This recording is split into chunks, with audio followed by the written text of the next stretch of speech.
the power of credit with our guest we have tonight, Brother Ghazi Hamza Muhammad. He is going to come on and share his testimony and just share with us why is it important for us to have financial literacy and good credit. Assalamu alaikum, Brother Ghazi. How are Walaikum you? salam. Walaikum salam. I'm fine, dear sister. How are you? I'm fine by Allah's grace and Yes, mercy. ma'am. Yes, sir. So, Brother Ghazi, just to share with our listening audience, those that may not know you, just let us know who you are and tell us your story. Share your story with us. Oh, yes, ma'am. Well, my story is very complex, like many of us. Um, I am, of course, a proud member of the Nation of Islam. I definitely start with that.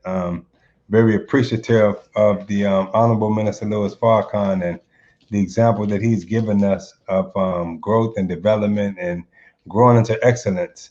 I'm originally from St. Louis, Missouri. Born and raised in St. Louis. Been here in Arizona for 13 years now here in Phoenix. I'm absolutely loving it. It's a whole different ball game out here, different climate, different energy, a different pace, and it's been absolutely good. From I'm a husband, a father of 10 children, and still counting. God ain't through with me yet. And I'm an author. I've written several books, a speaker, and just someone who's committed to our community. Yes, sir. Yes, sir. So, getting into the wealth and the power of credit, share with us your story and how you got involved in it. How were you introduced? Did you always know it was good for us to have good credit? Did you ever, tell us your story and how you were introduced Oh, yes, to ma'am. this? Well, actually, no, I didn't always know nothing about credit. Actually, I didn't grow up knowing about credit or financial literacy. I knew how to get money. I grew up understanding how to hustle, legally or illegally. I knew how to get money, and that was the example of most of my family and most of the people that I was around. They had a strong hustle and a strong work ethic. Either they was hustling in the streets or they had two, three jobs, and they were just working, working themselves to death for the most part. But actually, I was quite ignorant to credit when I was growing up. When I was a youngster, I thought literally that if you had a credit card, I thought you was rich. Because everybody around me had food stamps. So I didn't see nobody put on no MasterCard and Visa and all that. I seen the food stamps, green, brown, purple. I still remember the Right. colors, and that's all I knew. So if you had a credit card, I just assumed that you was rich. I didn't know everybody can get a credit card when I was growing up. However, so I grew up not really knowing nothing about that side of wealth or finances or financial literacy. I just grew up with a strong hustle and a strong work ethic that I knew how to go out and grind and set a goal and go out and work my butt off and accomplish that goal. But this opportunity here, I came across it several years ago. I had went through a divorce and I wanted to put myself in a better position. Um, and I was looking for an opportunity to do something new. And I remember going to a meeting to about credit repair, and I had a couple of brothers with me, and some of them told me, "Man, that's a scheme," and some of them told me like, "Oh man, I can do that myself. I can just go to YouTube and Right. I can do it." And I said, "Okay, well, I was at that place where I want to try something different, Right. because you know how they say one definition of insanity is trying the same thing over and over again, expecting different results. I Yes. knew just working 16 to 18 hours a day. I knew that wasn't it because I did that for 20 years. So I knew that wasn't it right there. So I wanted to do something different. So I tried it and I enrolled in this program and got my personal credit score had increased 71 points in the first 40 days. And of course, I was excited about that. But my credit score at the time was a shameful, and I say shameful from the depths of my heart, 431. And that was my credit score. I didn't know if that was how bad that was at the time. I didn't know what was the worst credit score, what was the best credit score. Right. I had never really dealt with credit. The only time credit came across my account is if I was trying to get something, they denied me because I didn't have good credit. Other than that, Right. I didn't know nothing about credit and wasn't thinking about no credit. Most for the most part, if I wanted something, I just saved my money, worked hard, and went, and purchased it. However, when I began to become more financially literate and I joined this program and things began to open up with me, what I did was I had one vehicle that I financed in my whole life, one vehicle that I ever financed. Most vehicles I would go to car auctions. I would go on Craigslist and somebody in the neighborhood, I would just buy a car like that and have me a good mechanic and have them look at it, make sure it's good. And, that's pretty much how I did it. But I financed this one vehicle with poor credit.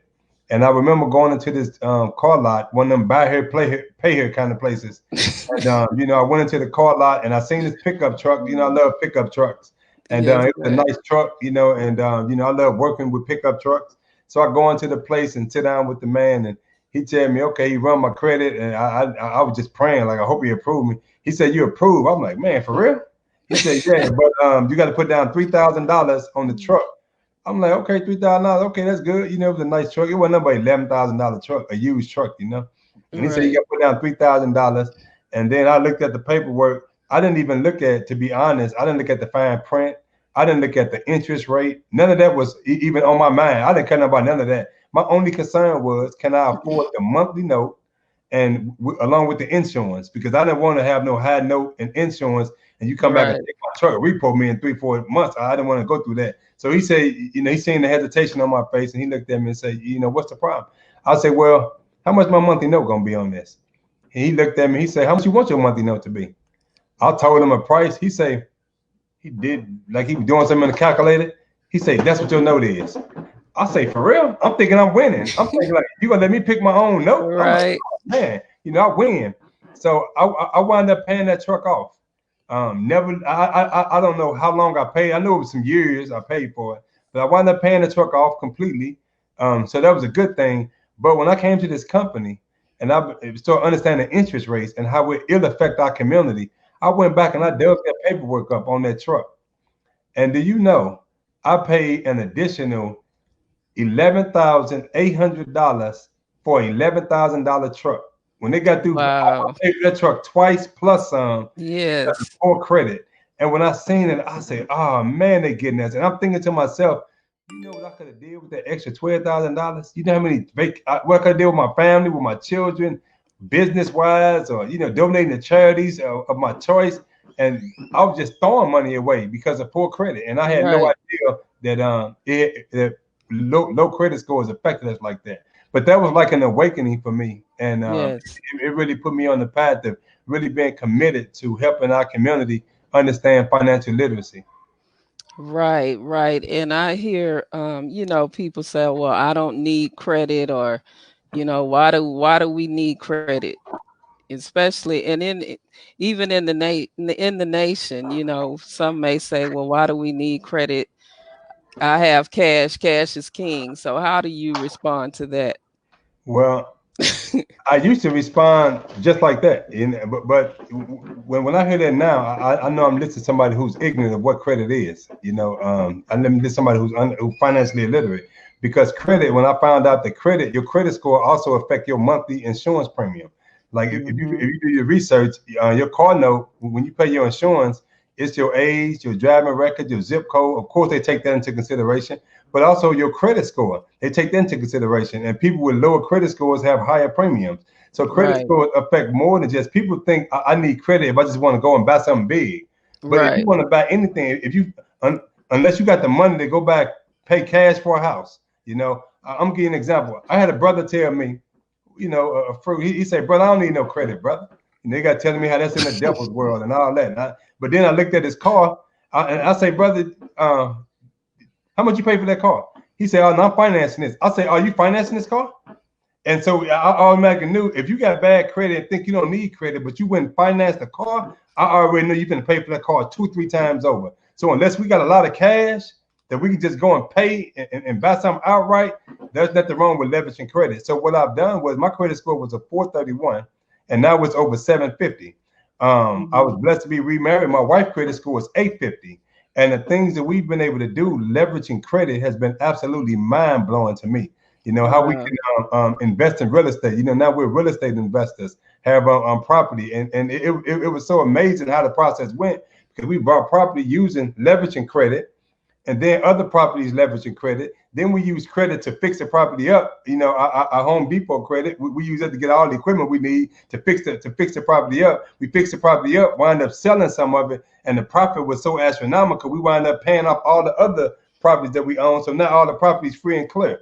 And this was all from intelligently leveraging credit. You know, we Right. didn't have the money in our pocket to go and do all that, but we leveraged credit, and now as a result of that, we're completely debt free. So when I listen to a believer say that, I'm like, unless you got a lot of money, unless, and some believers got it like that, you know, some people got a lot of money. You know, I wasn't one of them type right there. I didn't have money like that. So Right. I had to learn how to use the system and learn how to leverage that system to my advantage. And it worked out Right. pretty good for me. And so, and that comes with the financial literacy. Once you have your credit score at a good place, how do you maintain it? What do you have to know to maintain that? Oh yeah, well, there's certain things, you know, man, I've learned so much over the last several years dealing with this. So I used to hear, definitely, you got to watch how you spend your money. You know, we got to watch how we spend our money. We're a nation of consumers, and Right. so you know, we use credit card. I used to use credit card. I used to have a lot of credit cards. You know, you get them to start a Capital One credit Yeah. cards and all that. I had like a lot of them things, right? But they was Right. always maxed out. I was always, you know, my mindset was these are to be used, and I would keep cash in my pocket and use the credit. I'm like, man, why would we spend my money? I'm gonna use credit. I didn't know that. I wasn't thinking that every time I swipe it, I'm using it with a high interest rate. So when I pay my bill back, I used to think like, why my money ain't going down? I mean, why my balance ain't going down? Because they were tacking on interest plus what I spent, and it was steady Right. tacking on more. And I'm trying to pay the bare minimum, and then I come back next month, it's more than I paid. I'm like, man, I ain't even used this card this month, right? So I was totally ignorant to how to utilize credit cards. So now I understand that if you listening out here right now and you have a credit card, you want to utilize that credit card. They told us 30%, but 30% is near correct. It's very near correct. The absolute best percentage of your credit card usage is 0 to 9%, under 10% utilization. So when I Right. began to understand that, my credit score began to jump. I mean, you talking about over 300 points, my credit score jumped. And that was, I mean, I don't know nobody who done that like that. I'm quite sure that there's stories out here, but I mean, I know mine was poor. I mean, real poor. I Yes. had an F plus, you know, Right. and now it's, you know, now I'm near excellent credit, in that realm of excellent credit. So spending our money wisely, knowing how to budget, doing what Elijah Muhammad say, don't spend beyond our ability. Right. You know, too many of us. And one thing I read in Message to the Black Man recently, when I got on this page of financial literacy, I went back and studied the economic blueprint of the Honorable Elijah Muhammad in Message to the Black Man. And he said something, and all the times I've read this book, you know, how some things you be like, Right. where that It's come from? like a You know, new never seen that before, sentence. Yes. you know. And but since my mind is on that financial level, certain things stood out to me this time. And in the economic blueprint, he says that our people are on the bottom of the ladder because of two things. And one he named is ineffective leadership that does not teach our people economics. And then he said, two, our people fail to obey the rules of a healthy economic life. And when I read that, it Mm. stood out to me. I'm like, wow. So whether you Wow. believe it or lost found, whether you think you conscious or unconscious, it's rules to the game. And if we fail Yes. to obey what the Elijah Muhammad called the rules of a healthy economic lifestyle, then we will lose. I don't care. And that's why so many of us, we pray all the time. We still poor, you know, because we ain't Right. find the right mathematics. I've been praying all my life. I seek refuge, been overpowered by debt and the oppression of men. I've been Come saying that on. since the 80s, but I've always been in debt. So I'm thinking Right. like, man, either something was wrong with Right. Your either my parents, mathematics but is off. yeah, something was off, you know. Right, right. So, wow.